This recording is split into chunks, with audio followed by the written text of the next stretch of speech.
जय भीम। आज सर्वप्रथम चंद्रबाबू नायडू आणि नितीश कुमार यांचा मी जाहीर निषेध करतो।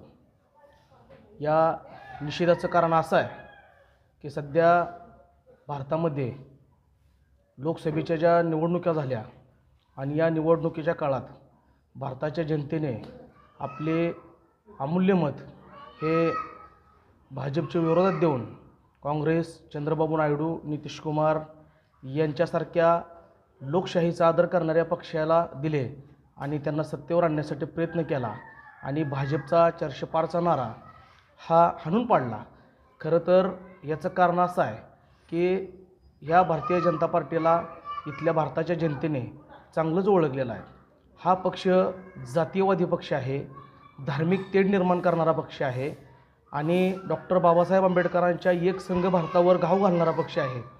तसेच महाराष्ट्रात मराठा समाजाच्या आरक्षणाची चेष्टा उडवली अशी अनेक उदाहरणे भारताच्या अनेक राज्यातून देता येतील आणि हे एवढं उदाहरण पुरेसं आहे। तसेच भारतातील अनेक मोठमोठ्या नेत्यांना ईडीच्या कारवाईची भीती घालून आपल्या पक्षामध्ये आणण्याचं काम यांनी केलं।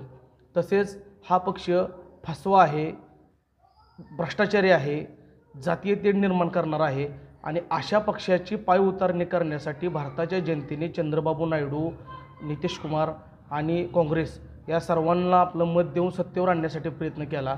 परंतु सध्याची परिस्थिती पाहता चंद्रबाबू नायडू आणि नितीश कुमार हे भारतीय जनता पार्टीच्या सोबत जाऊन आपल्या स्वार्थापोटी किंवा आपल्या सत्तेसाठी भारतीय जनता पार्टीसोबत जाऊन सत्ता स्थापन करण्यासाठी प्रयत्न करू लागले आहेत।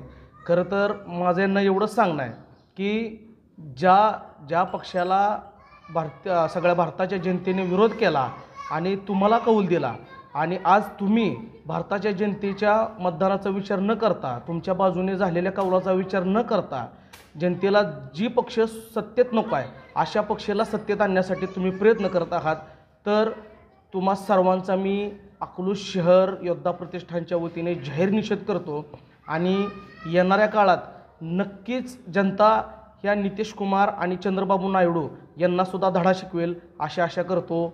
जय भारत, जय भीम।